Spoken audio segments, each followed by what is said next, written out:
Hi, this is Rashid and you are watching Step by Step Robotics. So today is one of the videos that I'm going to talk about the ATTLER again. So today I would like to test one of the features in Ardupilot, which is the object avoidance. So there are a few features about object avoidance like the simple avoidance. So it means when rover found out some obstacle in front of it, it would just stop and go back a little bit.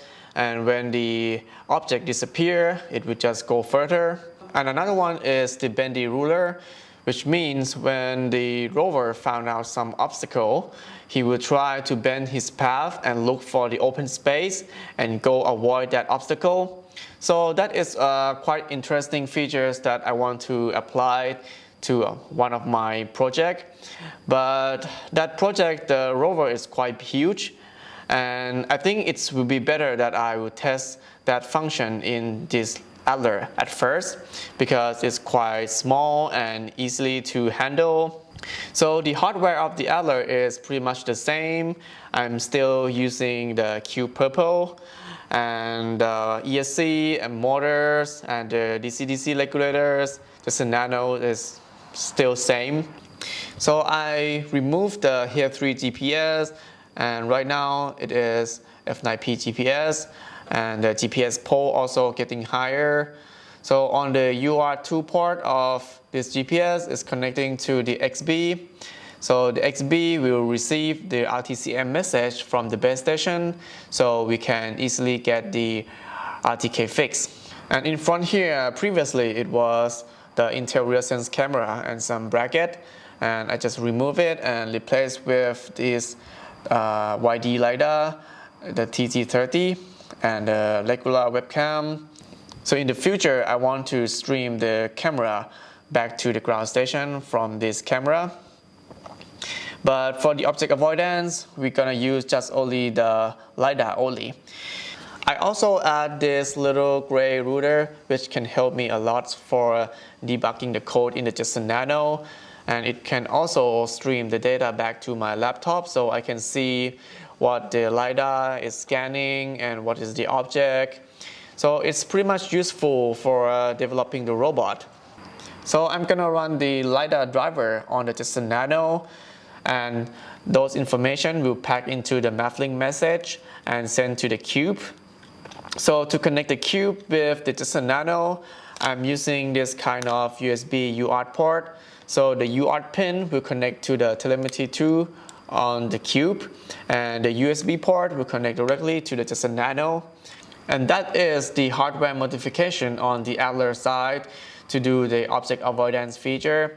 So we need to change the parameters in the Ardupilot as well because we are using the new GPS and we need to configure the serial port. So let's check on the mission planner. Okay, so I'm connecting my robot to the laptop right now and open up the mission planner. So first we need to go to the config page and let's search on the GPS type because we changed the GPS. So we need to set it as 1 for the auto. So we need to make sure that the serial 3 protocol is set as 5 for the GPS and also the baud rate should be the same as your GPS. And next we need to change serial 2 protocol as the Mavlink 2 because we're gonna send the Mavlink message from the JSON Nano to the UR2 of the cube. And make sure that the baud rate should be same. So if you open up Ardupilot documentation page, advanced configuration, object avoidance, and Bendy-Ruler, so you will see a demonstration videos from Randy. He also helped me about how to set up things properly and he also gave a good support as well. And these are the parameters that we need to set for the object avoidance. So you can check more detail in here and it's quite well documented. And back to the mission planner, try search on the OA parameters. So I set OA type as 1 for the Bendy-Ruler and I set margin max as 0.7 and the dB output as 3 for send them all. And I set the look ahead as 2. So these parameters need to be adjusted according to avoidance behavior. And it quite depends on the rover, sensors, and the performance that you want. So you can try playing with it and adjust it as you want. And I want to enable the simple avoidance as well. So I set the avoid enable as 2 and avoid margin as 1.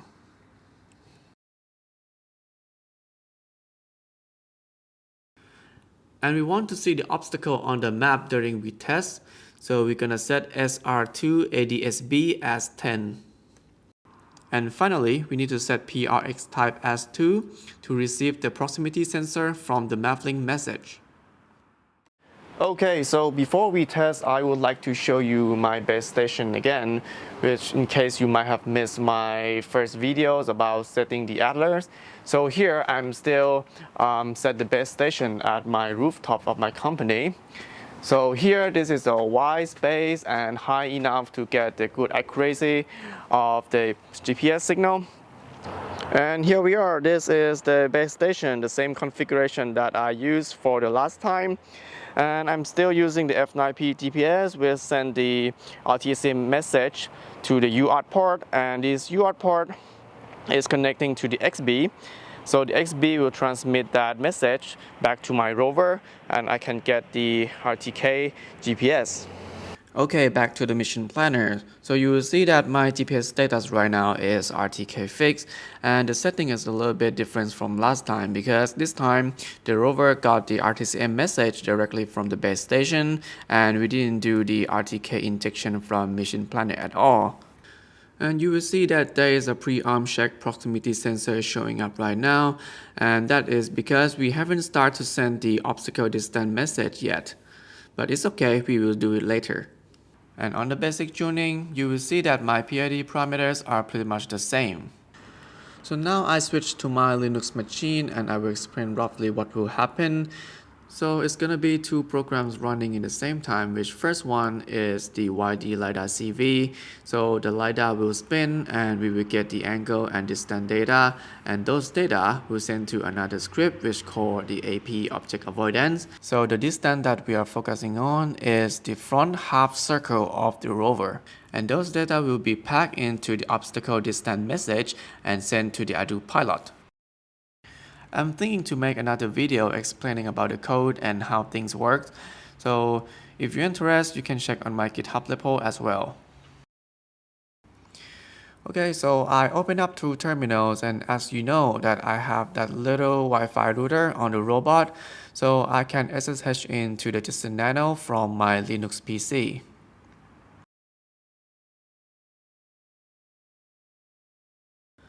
And one of the terminals, I'm gonna run YDLidar CV, and it's gonna stream out the distant data. And on another terminal, I'm gonna run the AP object avoidance script, and that script is gonna receive the distant data and pack it and send to the Ardupilot.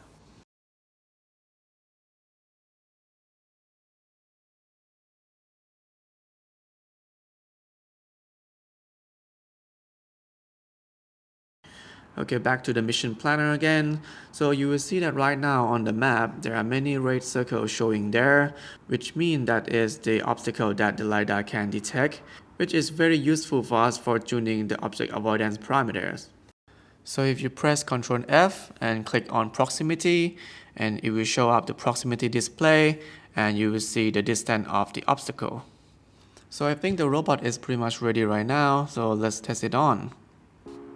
So the blue cone is completely blocked the waypoint, and the green and yellow one are just to challenge the robot not to go too much curvy and try to go into the narrow path.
So as you can see that sometimes it's quite overly cautious, even the obstacle is not that close. So I think I need to tune it up a little bit more, but for the first time testing, I'm quite happy to see that it can avoid things and not try to hit on me, and it gives me some confidence to apply to the bigger rover. And that is for today's demonstration. So if you like this kind of video, please press like button and don't forget to subscribe. And if you have any question or some of your knowledge you want to share, please leave in the comment. And thank you for watching.